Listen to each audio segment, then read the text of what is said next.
As a law enforcement officer, my fundamental duty is to serve the community, to safeguard lives and property, to protect the innocent against deception, the weak against oppression or intimidation, the peaceful against violence or disorder, and to respect the constitutional rights of all to liberty, equality, and justice.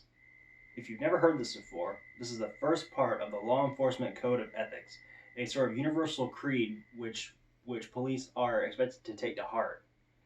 In recent years, however, a sizable portion of the American people have lost faith in their law enforcement agencies to live up to their oaths. Unprovoked shootings and use of excessive force have weakened the trust that various communities had in the police. Mutual distrust has led to an us versus them mindset within these communities and their police. So, how can the police win back the trust of the communities that feel they do not deserve it? And how can you contribute to your policing community? You're probably wondering why you should care about something as boring sounding as police community relations. But think back to the killing of George Floyd, to the many instances of police brutality committed by certain officers. Think about how these tragedies and their aftermaths of protests, riots, and police responses have likely damaged the trust that the public once held for their law enforcement officers, and how the police themselves may feel generalized and vilified by the public they're sworn to protect. A society must be able to trust its protectors, and we need to work towards strengthening that trust in any way we can. My solution is the implementation of more community policing programs. Now, community policing is defined as a method of law enforcement which encourages officers to develop closer, more personal relationships with their communities. In theory, this helps to humanize the police in the eyes of the community and, additionally, helps to humanize the community in the eyes of officers who may generalize the people within it. This method has proven to be generally effective based on available data.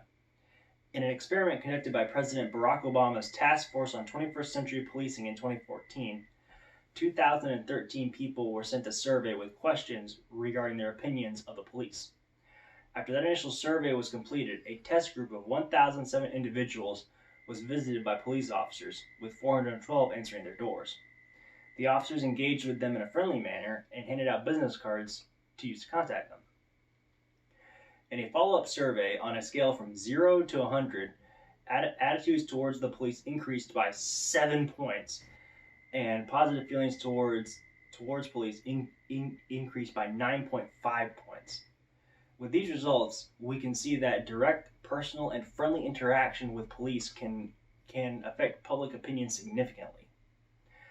A proper example of effective community policing can be found in the small town of Bellwood, Illinois, where the police force sought to address and repair the mistrust that the community held towards them. First, the police revived the practice of foot patrols within traditionally dangerous neighborhoods, and were able to interact with the public in a friendlier, more personal way.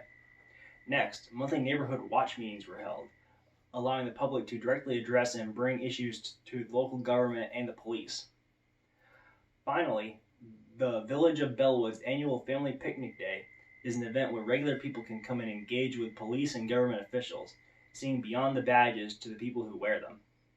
This has led to a more positive relationship between the police and the civilians of Bellwood, and it was achieved through cooperation and understanding. So, you're probably wondering how you can contribute to improving your community's relations with law enforcement. Luckily for you, the International Association of Chiefs of Police, or IACP, have listed a few great things that you and your community can do. For instance, you can join or form a neighborhood watch, improving communication between your community and local police departments. You could also see if your local police have a citizen advisory board, which is responsible for advising the local police on strategies for crime reduction and promoting a positive relationship between police and the community.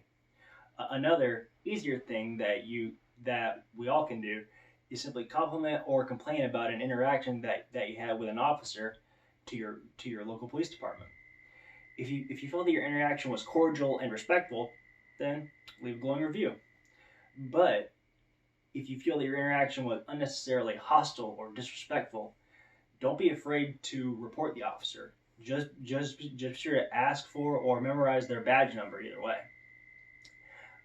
I think that with the implementation of more community policing programs nationwide, public opinion will slowly but surely tilt in favor of the police. No, it won't fix all the problems like the presence of certain racially biased officers the or the or the instances of police brutality. But I do believe that it will help the police and the public better understand that they are all just people who are more complex than a badge or a neighborhood.